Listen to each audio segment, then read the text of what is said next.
প্রধান উপদেষ্টার সঙ্গে সাক্ষাতের সময় চেয়েছে জামায়াত।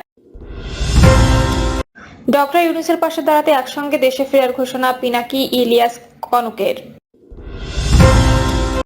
প্রধান উপদেষ্টাকে সব দলের প্রধানকে ডেকে কথা বলার আহ্বান নূরের। জানাবো রাজনীতির মাঠ, ভোট নিয়ে চাপ বাড়ালো বিএনপি। এবং সর্বশেষ জানাবো আরেকটা ১/১১ বন্দোবস্ত করার পায়তারা চলছে, বলছেন নাহিদ ইসলাম। শুনছিলেন সংবাদ শিরোনাম, এবারে বিস্তারিত। প্রধান উপদেষ্টার সঙ্গে সাক্ষাতের সময় চেয়েছে জামায়াত।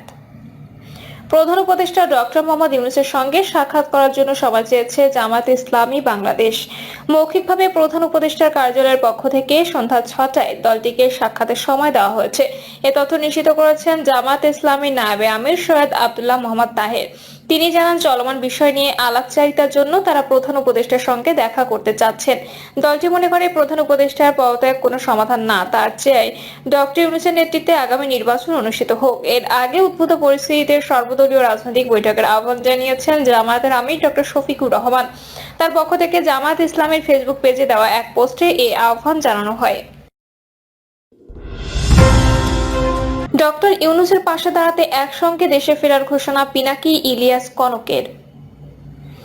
চলমান রাজনৈতিক সংকটে প্রধান উপদেষ্টা অধ্যাপক ডক্টর মোহাম্মদ ইউনূসের পাশে দাঁড়ানোর প্রয়োজন হলে একসঙ্গে দেশে ফেরার ঘোষণা দিয়েছেন জনপ্রিয় অনলাইন অ্যাক্টিভিস্ট ও ইউটিউবার পিনাকি ভট্টাচার্য, প্রবাসী সাংবাদিক ইলিয়াস হোসাইন ও সাংবাদিক কনক সারোয়ার। বাংলাদেশের চলমান রাজনৈতিক সংকট ও অধ্যাপক ডক্টর মোহাম্মদ ইউনূসের পদত্যাগ ঘিরে গুঞ্জনের প্রেক্ষাপটে ঘোষণা দেন তারা।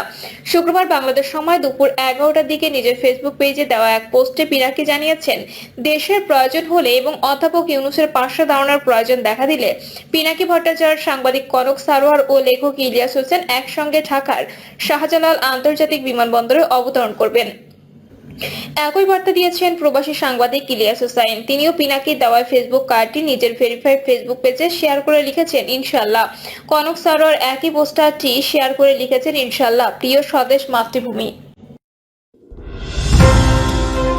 প্রধান উপদেষ্টাকে সব দলের প্রধানকে ডেকে কথা বলার আহ্বান নূরের। গণ অধিকার পরিষদের সভাপতি নুরুল হক নূর বলেছেন, বর্তমান সরকারের প্রধান উপদেষ্টা ডক্টর মোহাম্মদ ইউনূস সাহেবের প্রতি আমাদের আশ্বাস ও বিশ্বাসের ঘাটতি হয় নাই। তবে কিছু কিছু উপদেষ্টার ব্যাপারে প্রশ্ন উঠেছে, তারা বিভ্রান্ত ছড়িয়েছেন যে ডক্টর ইউনূস পদত্যাগ করবেন। তারা অল্প বয়সে নেতা হয়ে আইন শৃঙ্খলাকে তোয়াক্কা না করে অপরাধীদের ছাড়িয়ে আনতে চায়।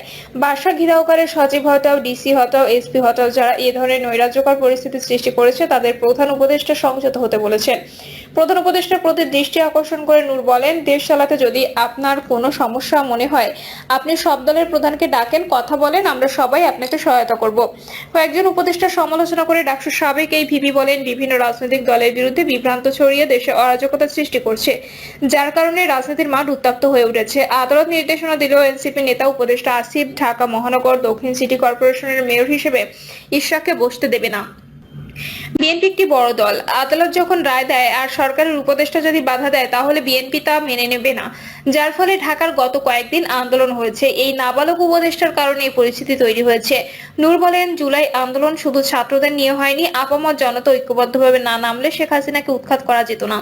জুলাই আন্দোলন যারা আহত হয়েছে তাদের সঙ্গে সঙ্গে চিকিৎসা সেবা না দিয়ে 9 মাস পর কেন বিদেশে চিকিৎসার জন্য পাঠানো হয়েছে, এর কারণ কি?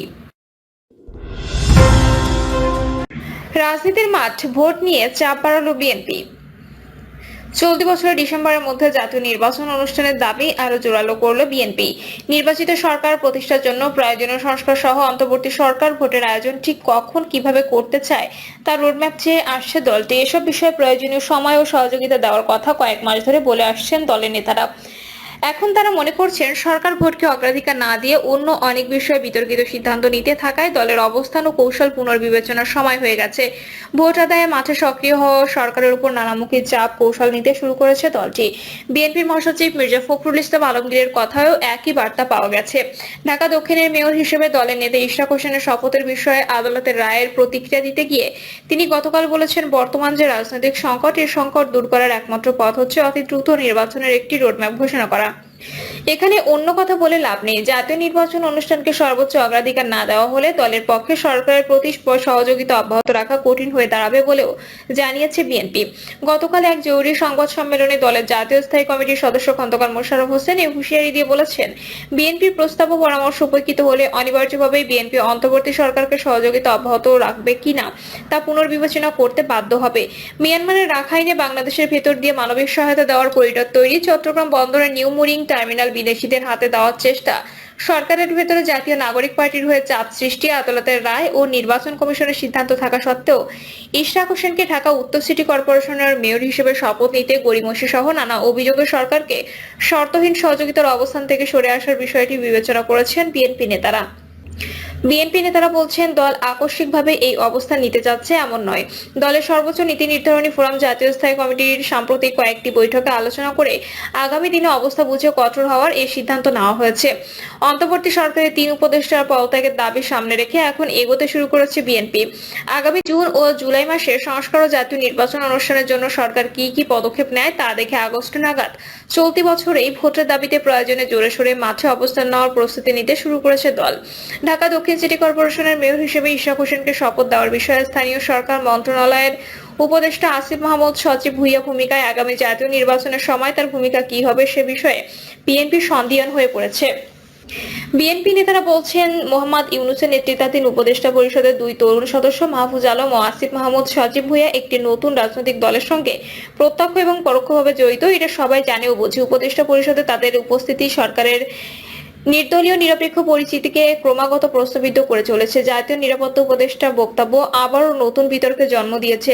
ফ্যাসিবাদের দোসর কয়েকজন উপদেষ্টাকে সরিয়ে দেওয়ার দাবি ইতিপূর্বে অনেকবার দল থেকে তোলা হয়েছে।